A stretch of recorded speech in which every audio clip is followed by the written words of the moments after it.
No niin, tervetuloa taas aloittelevan autotallikuskin videopäiväkirjan pariin. Edellistä kerrasta onkin kulunut jonkin verran aikaa, muutamat kisat takana ja muutamia osia on odoteltu jonkin verran, mutta tiskin alta ne loppujen lopuksi saatiin tännekin pajalle. Tarkoituksena tosiaankin on asentaa tähän, niin kuin tuosta näkee, RD 2.0 uudelleen pelkränkki. Käytännössä tarkoittaa sitä, että saadaan samanlainen ohjaus kuin tuossa SD 3.0, tai ainakin sinne päin olisi tarkoitusta mennä. No kokeillaan tätä ja sitten katsotaan, mitä teille tulee vaikutuksia ohjaukseen, mutta mikä suurin idea siinä voisi olla, että tämä osa, jota sormalla tässä osoitan, niin siinä on 3 asteen kulma. Nähtävästi se pitäisi parantaa ohjausta ja erityisesti sitä pump steeriä vähentää tuossa noin, kun siinä on saatu tuommoinen 3 asteen kulma.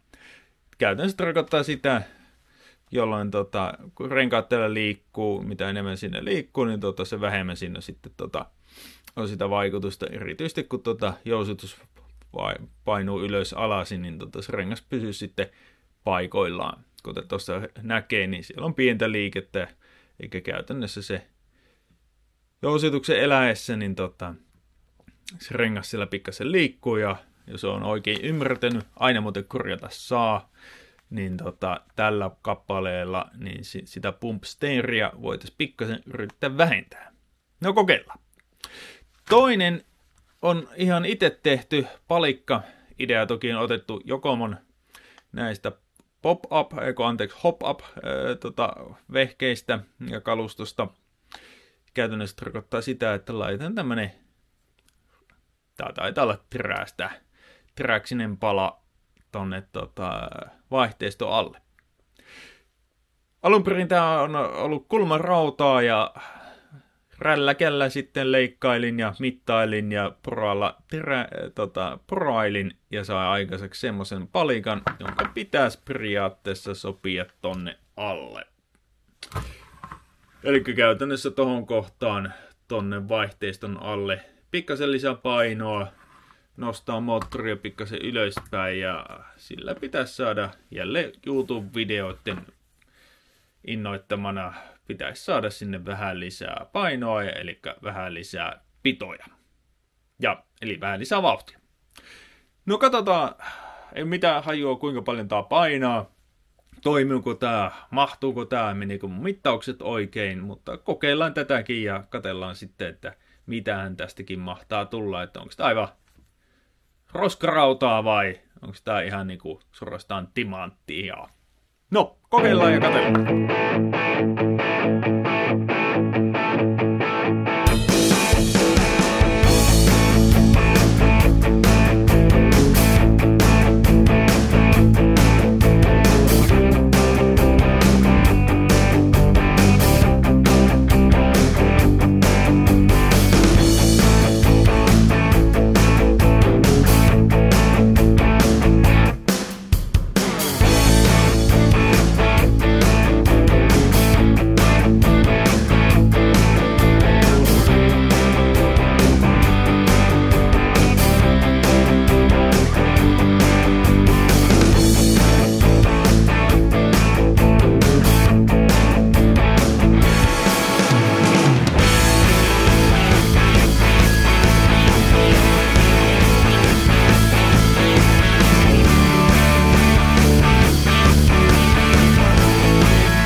Pitkällisen ähellyksen jälkeen se on nyt asennettu siellä.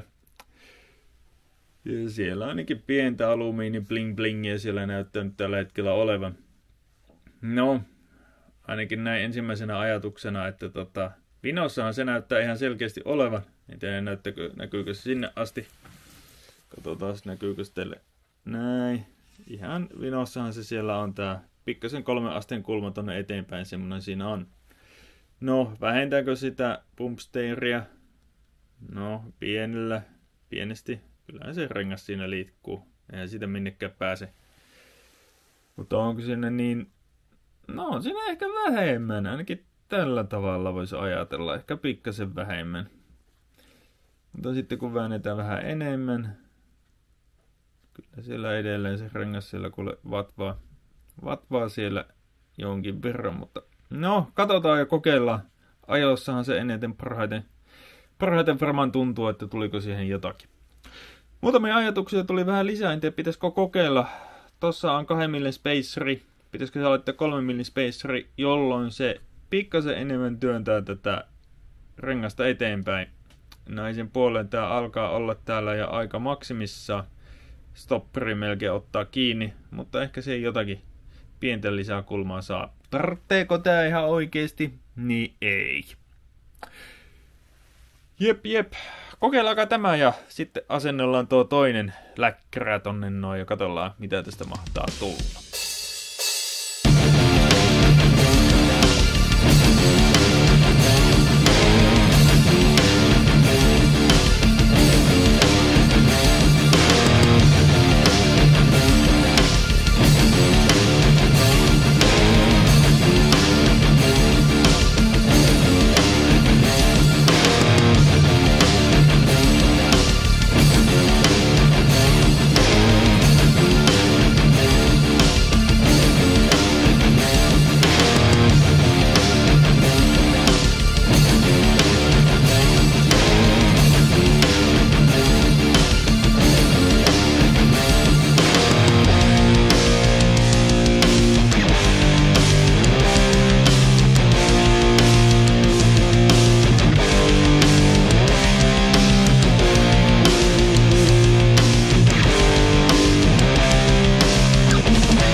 Noniin, toimiiko?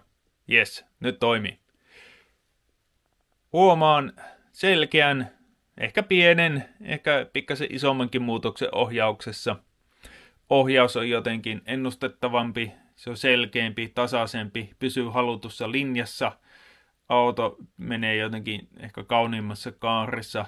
Pyörissä ei nyt ihan hirveästi ole voplausta sinne sun tänne ja ehkä se päätelmä nyt on, että kannatti hankkia. Ja ehkä tällä kokemuksella, mitä tässä nyt kokeillut muutaman kerran tuossa autotallissa, no eikä vähän pitemmänkin aikaan tuossa, kaikkea en teille vaan näyttänyt, niin tykkään. Tykkään tästä autosta paljonkin. Ei ole tällä hetkellä maailman nopein vielä, mutta se on tällä hetkellä hyvä ajettava ja sillä on oikeastaan aika hauska ajaa kaiken kaikkiaan. No lisätään sinne pikkasen lisää palikkaa ja katsotaan mikä tuntuma on sen jälkeen. No niin, sehän meni sinne aika yllättävän vaivattomasti. Tosiaan ruuvit pohjasta vaan pois ja moottori nousee kokonaan ilmaan ja sinne se teräslevy väliin ja uudet pikkasen pitemmät ruuvit tonne noin ja siellä se nyt on. Aika mukavasti se siellä liikkuu.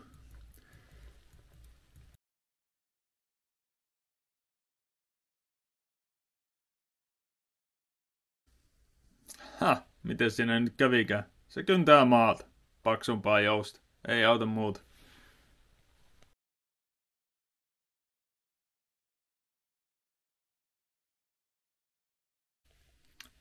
No toimiiko? No ei toimi. Mä luulen, että siinä on nyt ihan liian paljon painoa ja minkä takia se on vaan yksinkertaisesti raskas ja piralaahaa maata ja ei toimi. Elikkä en oikein tykkää lisäpainoilla hankitusta vauhdistavaa, jotakin muuta säätöä siihen nyt pitää tehdä. No, tää tuli kokeiltua, hauskaa oli puuhastella, rälläköidä, porailla, jne, mutta tää ei toiminut. No, saatiin ainakin yksi palikka, joka toimii ja yllätys, se tulee suoraan tehtailta, joka puhuakaan omalta pajalta. Näin, mennään eteenpäin.